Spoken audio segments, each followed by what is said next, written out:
RSS ശാഖയിലെ ലൈംഗിക പീഡനത്തെ തുടർന്ന് യുവാവ് ആത്മഹത്യ ചെയ്തതിൽ RSS നേതാവ് നിതീഷ് മുരളീധരനെ പ്രതി ചേർത്ത് കേസെടുത്തു. തമ്പാനൂർ പോലീസാണ് പ്രകൃതി വിരുദ്ധ ലൈംഗിക പീഡനത്തിന് കേസെടുത്തത്. കേസിന്റെ അന്വേഷണം പൊൻകുന്നം പോലീസിന് കൈമാറി. സിജോ ബി ജോൺ വിവരങ്ങൾ നൽകും. സിജോ, തിരുവനന്തപുരം പോലീസ് പൊൻകുന്നം പോലീസിന് റിപ്പോർട്ട് കൈമാറിയിരുന്നു. ആ റിപ്പോർട്ടിന് പിന്നാലെയാണ് ഇപ്പോൾ NM എന്ന നിതീഷ് മുരളീധരനെതിരെ കേസെടുത്തത്. നിതീഷ് ഇപ്പോൾ ഒളിവിലാണോ?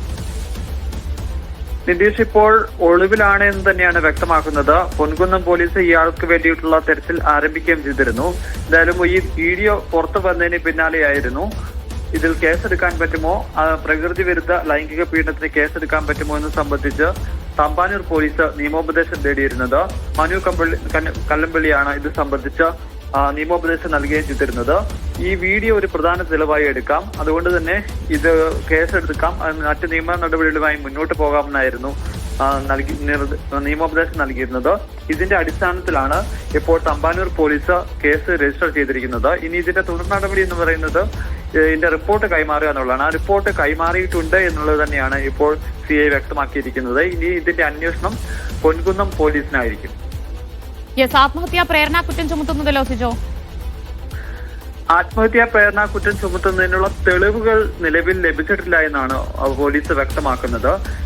നിലവിൽ ലഭിച്ചിരിക്കുന്ന തെളിവുകളുടെ അടിസ്ഥാനത്തിലാണ് ഇന്നലെ നിയമോപദേശം തേടിയപ്പോൾ ആത്മഹത്യാ പ്രേരണ കുറ്റം ചുമത്താൻ സാധിക്കുമെന്നുള്ള കാര്യം പോലീസ് പരിശോധിച്ചിരുന്നത്.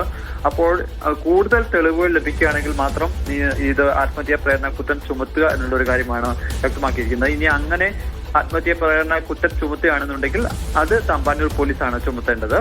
ഇതിന്റെ ഇപ്പോൾ നിലവിൽ രജിസ്റ്റർ ചെയ്തിരിക്കുന്ന കേസിൽ പ്രകൃതി വിരുദ്ധ ലൈംഗിക പീഡനം ഉൾപ്പെടെയുള്ള വകുപ്പുകൾ ഇവിടെ FIR ഇട്ടിട്ടുണ്ടെങ്കിലും അതിനെക്കുറിച്ച് അന്വേഷിക്കുന്നത് പൊൻകുന്നം പോലീസായിരിക്കും. കാരണം ആ ഇൻസിഡൻസ് നടന്നിരിക്കുന്നത് പൊൻകുന്നത്ത് ആണ് എന്നുള്ളത് കൊണ്ടാണ് അത്തരത്തിൽ ഇവിടുന്ന് അതിന്റെ അന്വേഷണം അങ്ങോട്ട് കൈമാറുകയും ചെയ്തിരിക്കുന്നത്.